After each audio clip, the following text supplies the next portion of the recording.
Hello and welcome. I'm Enrico Woolford and we are with Context, a special program with Dr. Gary Bess. Dr. Bess, once again, welcome to the program. Thank you, Enrico.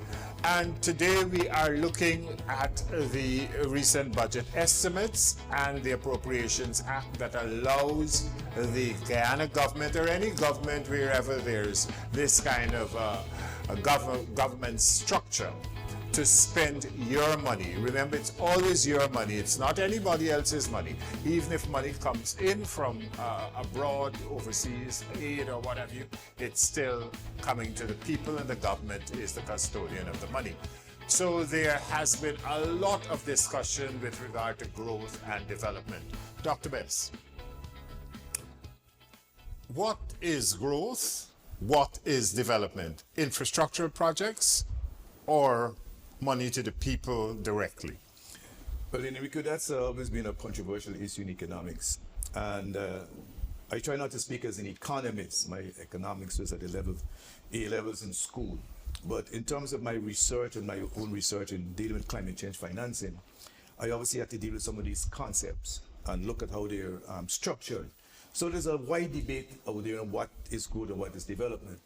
We're talking about the total income that comes into the country, the money that comes into the country, divided by the population. And then we have this nuance and over cliched statement that we're the fastest growing economy. But on the other side, is the country developing? And when we talk development, we're talking about reducing inequalities and reducing poverty, particularly when those two are going down, it is considered growth. If they're increasing, it is not considered growth. It is not development.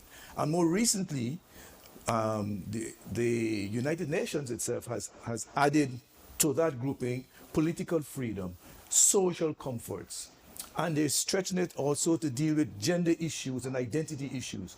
So growth development is much wider.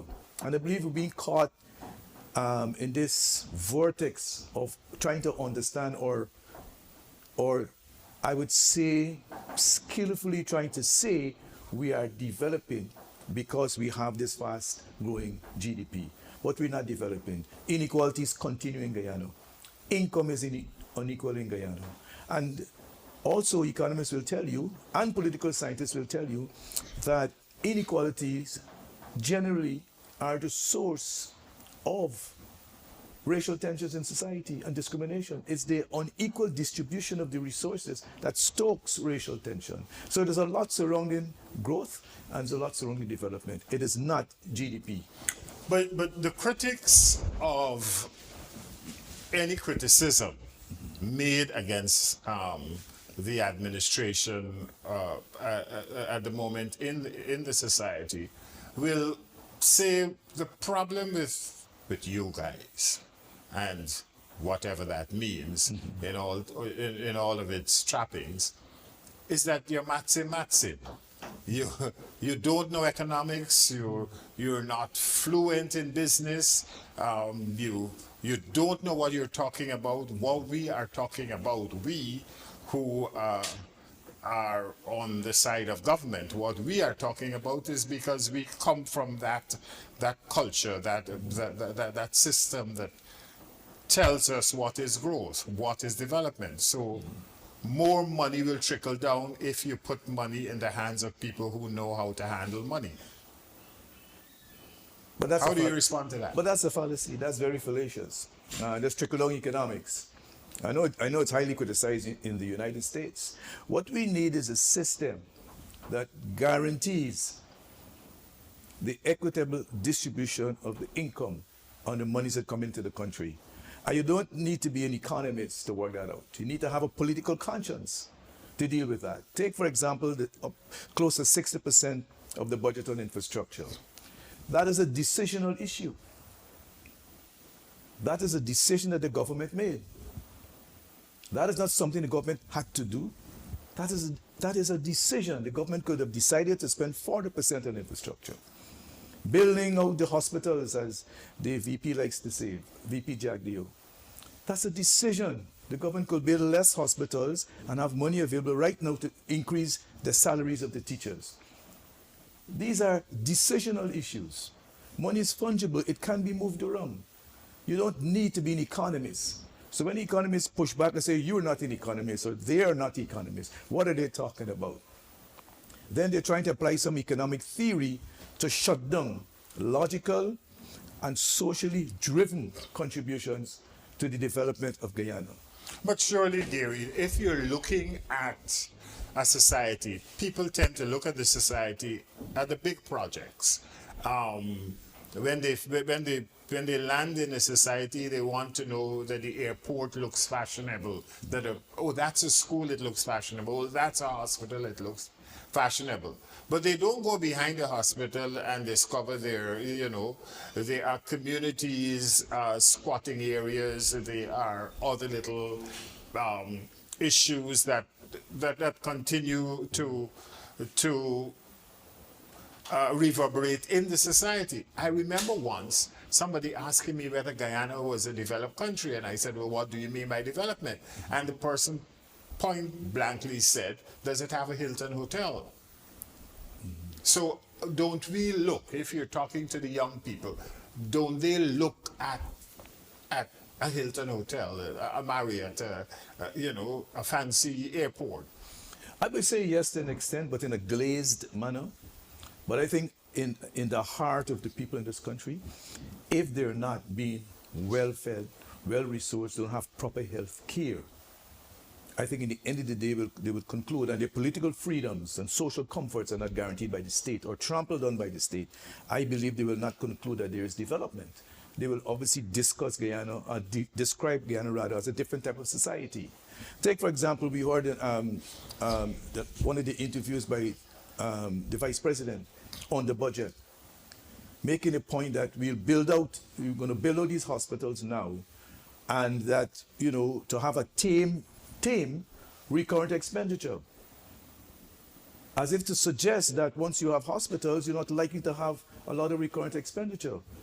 So there seems to be a misunderstanding or a deliberate attempt to tell us that we won't have large recurrent expenditure because of building the infrastructure. But people will always get sick. There's no decision anywhere that people will not get sick. So the more infrastructure you build, is the more your current budget will increase. Because you have to maintain the infrastructure. So the point I'm making again is that we have sufficient funds in the budget to pay teachers increased wages and to pay public service increased wages, because these are decisional issues. And to suggest that now that the budget has passed, there's legislation and monies can't be moved, doesn't make much sense anyhow, because you just need to go back to Parliament. And what has been done in Parliament can be undone by Parliament. The government made a decision prior to going to Parliament to put 60% of this money into infrastructure. The government made a decision to introduce a voucher system for education, in some instances, but more particularly for health. Are we going to monetize our health care? Is that what we're doing now? Monetizing health care? Again, these are decisional issues. The point I'm making, these are decisional issues. They're not linked to legislation. It's linked to decisions being made by a government. And these decisions are inimical to the Guyanese family. They're not designed to develop the Guyanese family. They're designed to manage poverty and not to reduce poverty. They're designed to manage unequal income and not to reduce inequalities in the society. And if you don't have those things reducing, then this society is not developing. But why would you want to reduce inequalities in the society if your political life depends on it? You can't have a working class party if you don't have a working class. Well, maybe we're stretching the whole meaning of the working class. The working class doesn't mean a poor class.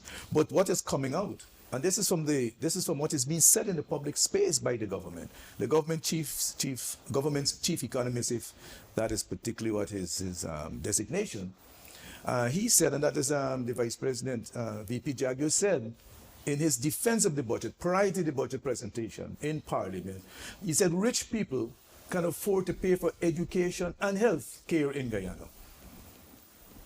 That's his statement. He's acknowledging we have rich people, they can afford these things. So education from the government perspective and health from the government's perspective, in my humble opinion, is for poor people and not for rich people.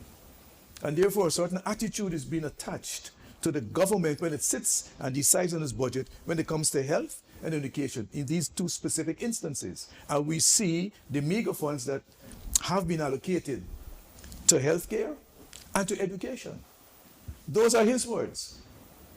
So it's not that I'm making it up, but the philosophy of the government is coming up from what the government says in the public space. But the government, to be fair, the government has also argued, meaning the Guyana government has argued, look, we're building out new school buildings, we're building out dormitories, we're building out this and we're building out that. But you are arguing that, well, you got to put people to run those things, eh? You got to pay them. Exactly. And we come right back to use the example of the teachers. These are the people, amongst other public servants and quasi-public servants, who nurture our children. They're part of the wheel of government and wheel of governance that enables the private sector and other sectors to function. One would think that the government will want to invest even more in the labor capital that is required to ensure that these categories of public servants or civil servants or quasi-public servants are more and better resourced to ensure that the wheels of government and governance continue to function. And I think it's a mistake for the government to misunderstand the important role of the public service and the quasi-public service in keeping the wheels of bureaucracy, the wheels of government and governance functioning. The private sector cannot function without an effective public and civil service. And healthcare workers fall within the public space. They work as public servants. So we have this problem of decision making by the government that seem not to align with best practice when it comes to what is development, how to develop an economy. One cannot develop an economy by chance. It's not insurance. It has to be built based on predictable economic indicators. And those indicators are out there. They're known. The IMF reports speak about them. The World Bank reports speak about them. Academics speak about these indicators. They are out there and they are available to the government. If you were in government, what would be your vision as to you'll pay public servants more, you'll pay teachers more, and then how do you balance, as you were saying, the other infrastructural projects? It's not necessarily a question of, it's not, to me, not necessarily a question of more. It's a question of what is adequate and just. In my view, when we come to wages and salaries for public servants, and I hear the argument that the private sector is unable to keep up with the government income, the government wages and salary, but that's another discussion when it comes to the private sector, because the private sector needs to be incentivized by the government to be non-transactional and really to develop Guyana and make Guyana into sort of midi industrial state. That's the role of the private sector in my view. But coming back to your original question, it's not about more. It is about ensuring it's adequate salary. You have to link and index wages and salaries to an inflation rate that is known. We have to keep wages and salaries also indexed to the cost of living. So you have to take those two variables and ensure that the salary is indexed. Once the salary is indexed, it becomes easy in years to come to deal with salary increases. If it is corrected for inflation, then you know you haven't lost value. The second thing I'd like to say is that let's not forget that public servants eventually become pensioners. We have to consider indexing the pension to a current value. Their pensioners now, if you look at their pension that they received in the 1980s and the 1990s, it's worthless. That tells me that the government has not really recognized its own decisions have left the pensioners, the person who have worked in this country, given their soul to the nation, that they now do not have a livable income or a livable pension. You need to index those pensions to current values. So whatever is the value of the pension of a particular category today, if that is $200,000, that's the pension today, but in 1990 it was $900, it ought to be $200,000 today. And that is indexing the pension. And that's where I'm talking about value. And that's where I'm talking about increasing value. And that's where we need to look at it. So it's not a question of more, Enrico. It's a question of what is adequate. Let me tell you that you're watching and you're with Context. I'm Enrico Woolford, and my guest today is Dr. Gary Best, and we are discussing the recent budget in Guyana, the Appropriations Act that allows the Guyana government to spend your taxpayers' money or any other funds that are coming into the country on your behalf as the people of Guyana. And we were talking earlier about growth and development. Let's talk now with regard to the future. Where do we see Guyana in not just 2030, 2050, 2075, with regard to development without destruction? And here's my concern. I Stubedy. So I seen a whole set of sand coming into the city, putting up a set of structures. I am more concerned where the sand comes from than the structures going up. So there has to be some removal or some destruction for there to be construction, to use Ptolemy Reed's words. Exactly. Famous quote. How do we balance the cost of development and growth? Well, that's an interesting question, and it's not an easy one, really easy one to address. The whole issue of, yes, the environment is important, and how do you construct? I think we have to go back to some source, a particular source, and that's the building codes in Guyana. I'm not aware of when last they were revised, but if you look at the building codes, it will also include, a proper building code would include how the soil is to be to be protected, how the environment is to be protected. And I know we bring loam, for example, to Georgetown to build roads. But when you look at Georgetown, it's mostly clay. The soil in Georgetown is mostly clay. I'm not an engineer, but I find it difficult that we bring in loam into that clay system to build roads. I mean, growing up in Camerville, I never saw loam as part of road building. So I think we have to make conscious decisions when we come to development. Development, as you say, without destruction, it's going to require legislation. But more particularly, Enrico, I think in the wider scheme of development for Guyana, or what we should look like in 2050 or 2075, is really to ensure we have a national development plan. I heard recently, it was reported in the budget by Dr. Ashley Singh, that we have the National Development Strategy, which was a document created by all parties, and he's correct in that. But I'm not aware that we're following it. I'm not aware we report it. I'm not aware we're developing Guyana in relation to it. He mentioned it in the budget in a rebuttal. But what we need to do is to go back to that and build on it again with the opposition, ensure that we have a national document, a national development plan for Guyana for the next 20, 30 or 40 years. And this fear that we have, which is reasonable, that oil will not last forever, maybe 30 years. I have my own doubts that they tell you 30 years, but it could be 60 years, because Trinidad was more than 30 years. But even if it were to be 30 years, the best thing to do now, and I'm referring here to the National Resource Fund, is to receive the oil revenue, invest the revenue, and use the interest from the investment to develop Guyana. That is what Norway did. That is what many countries with natural resource funds do. But the philosophy of the government is to spend now and save later. Build out infrastructure now, and then save later. But that's how you win. But that's how you win. And that's how you win.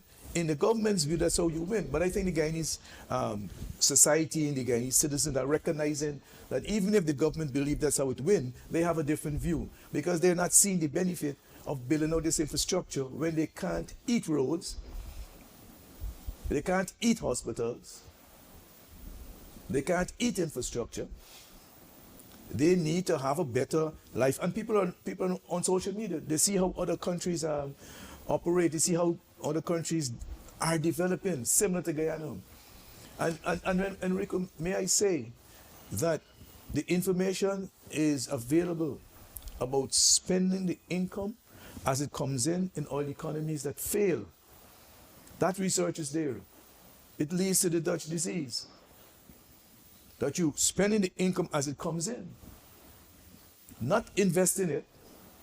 And when the government goes back to the natural resource fund and change the legislation, or when it change it in the first instance and it's going back again, I think they did it already, to change the rules of withdrawal, the government has shown a clear intention to spend as much as it can spend of the oil revenues coming in. And therefore that puts in danger and risk intergenerational income, intergenerational saving. That means the money that we're supposed to save up for the next generation. We're supposed to be building off of the interest. It will take a longer time for Guyana to develop. But we will have the oil revenues in a fund that is being invested. There's no rush for us to develop. And that's, I think, where we're making the mistake. But I also want to take you up on this thing about you can't eat this and you can't eat that. Because, and this is a personal position, that when people say that, it makes the society look, or the people you're probably representing look, as if that is what they're interested in, only eating, rather than their future as to how they will move things around. You must have farm to market roads. Yes. You must have buildings in which you can do instruction and teaching. I agree. You must take care of your elderly and your sick and the disabled. So you must have those necessary projects in there. But what I really want to ask is, doesn't it also mean that societies must look at the basic needs of every individual?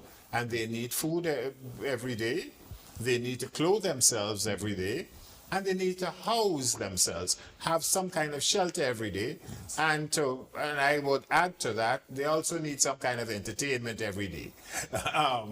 But that harks back to a different time and a different leader. It does, and it does. And that's for another discussion. But let me talk about the infrastructure. The point you raised earlier, you're correct. There is need for infrastructure, but it has to be measured. It has to be measured against the other priorities that are required for human development. Take, for example, the gas to energy project. From the Vice President himself, he said that the gas to energy project, if it fails, would not be a burden on the fiscal side of the budget, on the fiscal aspect of the Guyana economy, because we have sufficient income coming in to take care of that potential bad debt. That's his words. That's a major infrastructure problem. And I'm not talking about the failed projects before. It's another energy project. We had two failed energy projects, a Milo Falls hydro project, and we had the other one that was the Skeldon, the regeneration, cogeneration plant in Skeldon. And now we have the gas to energy. And his words, just in case it fails, if it fails, it would not put us in any additional debt, because we have enough income coming in from oil revenue. And he's already calculating what is going to come in the future to take care of that. Which government plans a project that is likely to fail? But what kind of government will conceive of a project that is likely to fail? And the other important point here, we're still on the budget, because again, these are decisional issues. The other thing is, why isn't the private sector funding the project? Why is the government behaving like if the government is the private sector? Why isn't the private sector funding this? Why isn't the private sector seeking private capital for these projects, particularly the gas to energy, which is a profitable, according to all the research done by the government, a profitable project? And that's the point I'm making when I talk about infrastructure. I'm talking about these big infrastructure projects, and not the necessary roads, farm to market roads that you mentioned, not the necessary lighting in communities to reduce robberies and theft, not the vehicles of the police, that are required for national security, not the defense resources that are required for the Guyanese Defense Force to protect our resources offshore and to be formidable when it comes to Venezuela. At least give them pause to think and cause for pause. I'm not talking about that. I'm talking about these mega projects that the government wants to have, and we don't have the capacity, human capacity. So it's going to be outsourced. Is it going to be outsourced to internationals? We're not sure. So I am not sure. So the point I'm making when I speak about infrastructure is not to hit infrastructure against the communities that require them, but it should be measured as those mega infrastructure projects I'm talking about. And let me say this also, Enrico, and I want to come back to the teachers here again. There are many associated services with the teachers that are suffering right now. The minibus drivers, the taxi drivers that move children to school, those minibus drivers, they pay mortgage too. The persons who are managing the feeding program, they might be paid because they're under contract. The 10-day workers might be paid that relate to that infrastructure because they're under contract. And at the same time, the teachers are not being paid. So there's a lot of infrastructure around the education and people in those type of infrastructure that are suffering right now. So the government ought to sit at the table with the union and negotiate an increase in salary that is consistent with human dignity, consistent with the level of inflation, and consistent with what teachers ought to take home to manage their own family and to manage their own affairs. The government likes to talk about the Guyanese family. But when you look at this budget, it's an indignation to the Guyanese family. I think on that note, Dr. Gary Best, we've got to take a pause in the program. We could always have another program to follow up on what you've been saying. Thank you so much for coming on Context with me today. And it has been a pleasure listening and discussing with you Guyana, its development, its growth, and the budgetary allocations within the Appropriations Act. Thanks again. Thanks for having me, Enrico. And thanks to the technical team, Roll the Silver Productions, and all the guys associated with the production crew. Thanks again. I'm Enrico Woolford. Have a pleasant rest of the day. Goodbye for now.